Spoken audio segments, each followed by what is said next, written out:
Hello again, I'm Joseph Giunta, the music director and conductor of the Des Moines Symphony.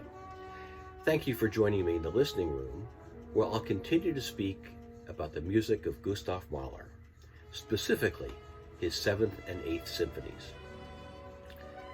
Now, Mahler composed his Seventh Symphony in the summers of 1904 and 1905, and conducted the first performance on September 19, 1908. Each movement was conceived separately. And once again, as with all his symphonies, it's scored for a very large orchestra, and it takes about 80 minutes to perform. In the summer of 1905, it was his intention to complete the symphony. However, he had a mental block. In his own words, he recalled, "I tortured myself for 2 weeks to the point of melancholy. I then ran off to the Dolomites to clear my mind, which did not help at all. I finally went home, knowing the summer was wasted. It wasn't until I stepped on a boat to be rowed on the lake by my home that I thought of a theme, and this ignited my mind to compose the remainder of the piece." I think of this symphony as a great painting, to be viewed off and on for many, many years, always finding new meaning with every visit. The great conductor Otto Klemperer described this symphony as the style of the whole is far from reality. There's a progression into the terror of nightmare, and then daylight, and finally triumph. There are 5 movements, with the second and fourth considered Nachtmusik, night music, or serenades. These 2 movements, plus the opening horn solo in the first movement, were described by Mahler as a tragic night without stars or moonlight.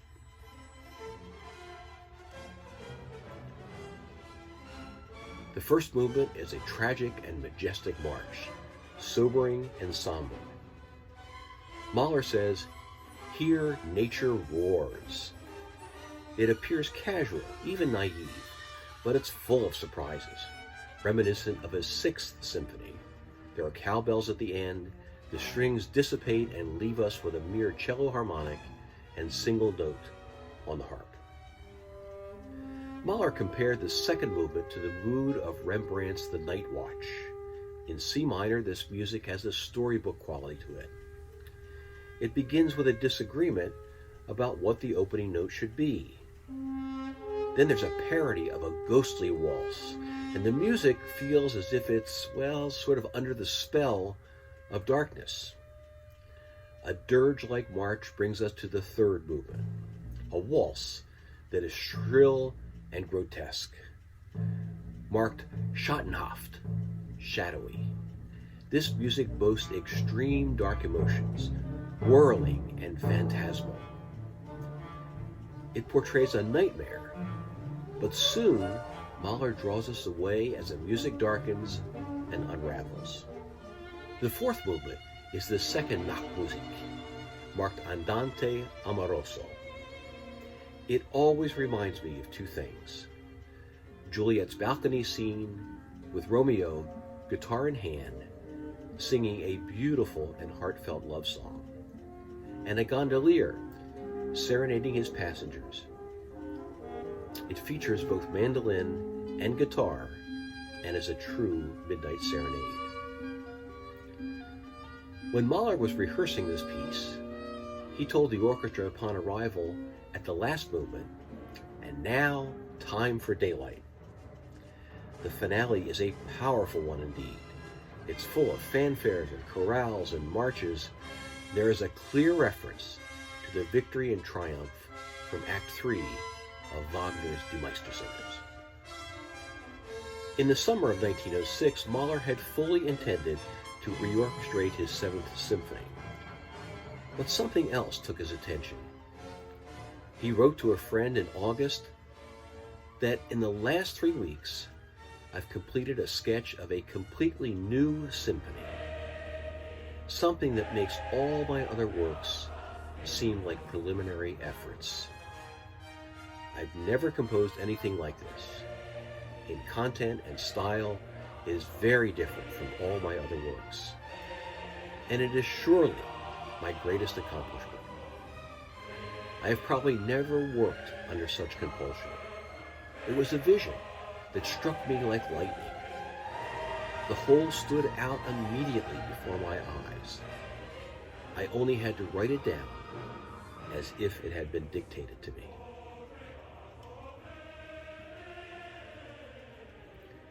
In contrast to the tepid reaction of the public of his other works, this piece was met with great acceptance and acclaim. The premiere performances in Munich that Mahler conducted on September 12th and 13th, 1910, marked the highlight of his career. When a concert promoter found out that there were 171 instrumentalists on stage along with a chorus of 858 singers, totaling 1,029 musicians, he called the event Symphony of 1,000. The piece is more of a cantata or oratorio than it is a symphony, since the human voice is used throughout its 80 minutes. The first movement is set to the medieval Latin hymn Veni Creator Spiritus.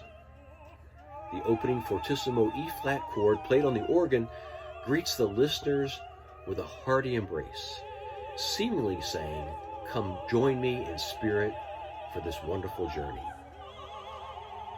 Immediately after this, the choruses joyfully sing, "Come Holy Ghost, Creator, come."